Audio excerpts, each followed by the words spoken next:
উৎকণ্ঠা হৈছিলে যে ইলেকশ্যন কেতিয়া ঘোষণা কৰিব, কোনটো তাৰিখত হ'ব, কেতিয়া হ'ব। रुको जरा सबर करो बोल। যিহেতু আমাৰ মাজতে এটা উৎকণ্ঠা হৈ আছিলে নহয় জানো, গতিকে আগত আমাৰ ঈদ আহি আছে,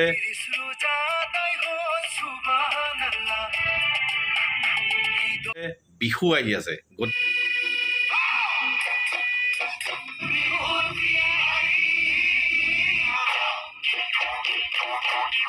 গতিকে আমাক ঈদো লাগিব, বিহুও লাগিব আৰু ইলেকশ্যনত আমি ভোটো দিবলৈ পাব লাগিব। গতিকে আমাৰ মাজতে এটা উৎকণ্ঠা হৈ আছিলে। গতিকে আপোনালোকে সকলোৱে গম পায় ইলেকশ্যন আয়োগে ভাৰতবৰ্ষত ইলেকশ্যনৰ তাৰিখ ঘোষণা কৰিছে। ব্লগ ভিডিঅ' আলোচনা কৰিবলৈ গৈ আছোঁ, বলক ভিডিঅ' আৰম্ভ কৰোঁ। হেল্ল' এভৰিৱান, মোৰ অন্য এটি ইনফৰ্মেশ্যন ব্লগ ভিডিঅ'লৈ আপোনালোকক স্বাগতম জনাইছোঁ। হয়, ইলেকশ্যন আয়োগে ভাৰতবৰ্ষত ইলেকশ্যনৰ তাৰিখ ঘোষণা কৰিলে আৰু এতিয়া আপোনালোকে সকলোৱে গম পাইছে নহয় জানো। গতিকে আমাৰ অসমত 19 এপ্ৰিল, 26 এপ্ৰিল আৰু 7 মে' তাৰিখে ইলেকশ্যন, 3টা পৰ্যায়ত ইলেকশ্যন হ'ব। আৰু 4 জুন তাৰিখে কাৰ চৰকাৰ হ'ব, কি কথা কি বতৰা, এই সকলো কথা আপোনালোকে জানিব পাৰিব নহয় জানো। গতিকে আমাৰ কাৰণে সঁচাকৈ আমি ইলেকশ্যন আয়োগক আমি এটা থেংকছ দিব লাগিব, কাৰণ আমি বিহুটোৰ কথা চিন্তা কৰি আছিলোঁ যে বিহু আমি কেনেকৈ পাতিম। আগত ঈদো আহি আছে, গতিকে আমাৰ ঈদো লাগিব, বিহু লাগিব আৰু আমি ভোটো দিব লাগিব। গতিকে এনেকুৱা ধুনীয়া এটা সময় মিলাই পেলাই তেওঁলোকে ঘোষণা কৰিলে, গতিকে সেইকাৰণে ইলেকশ্যন আয়োগক আমি থেংকছ দিছোঁ নহয় জানো। গতিকে এতিয়া কথা হ'ল 19 তাৰিখ, 26 তাৰিখ আৰু 7 মে' তাৰিখে যি ইলেকশ্যন আৰম্ভ হ'ব অসমত। আৰু এতিয়া ইলেকশ্যন ঘোষণা কৰাৰ লগে লগে আপোনালোকে সকলোৱে জানে যে আমাৰ যিটো মানে প্ৰশাসন বিভাগটো আছে অসম চৰকাৰ থাকিবই, কিন্তু প্ৰশাসন বিভাগটো সম্পূৰ্ণ নিয়ন্ত্ৰণত থাকিব ইলেকশ্যন কমিশ্যনাৰ আণ্ডাৰত। গতিকে ইলেকশ্যন কমিশ্যনাৰে প্ৰশাসন ব্যৱস্থাটো চোৱা চিতা কৰিব, মানে ৰিজাল্ট নিদিয়ালৈকে। ঠিক আছে, এতিয়া কাৰেণ্টটো গ'ল, উপায় নাই, গতিকে ভিডিঅ'টো কৰি আছোঁ যেতিয়া মই বন্ধ নকৰোঁ। ইলেকশ্যন কমিশ্যনাৰ বহুত ষ্ট্ৰিক্ট হয়, আপোনালোকে অলপ সাৱধান হৈ থাকিব।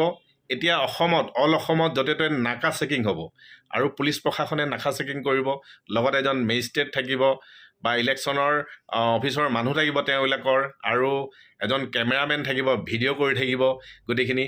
গতিকে আপোনালোকে য'তে ত'তে গাড়ী যেতিয়া চলাই যাব বা বাইক চলাই গ'লে আপোনালোকে পুলিচ প্ৰশাসন যেতিয়া চেকিং কৰি থাকিব, নাকা চেকিং, আপোনালোকে ধুনীয়াকৈ ৰ'ব আৰু চেকিং কৰিবলৈ নিয়ম নীতি মানি পেলাই আপোনালোকেও তেনেকৈ সহযোগিতা আগবঢ়াব পুলিচ প্ৰশাসনক। ঠিক আছে, গতিকে আপোনালোকে গাড়ী লৈ পলাবলৈ চেষ্টা নকৰিব, বাইক লৈ পলাবলৈ চেষ্টা নকৰিব।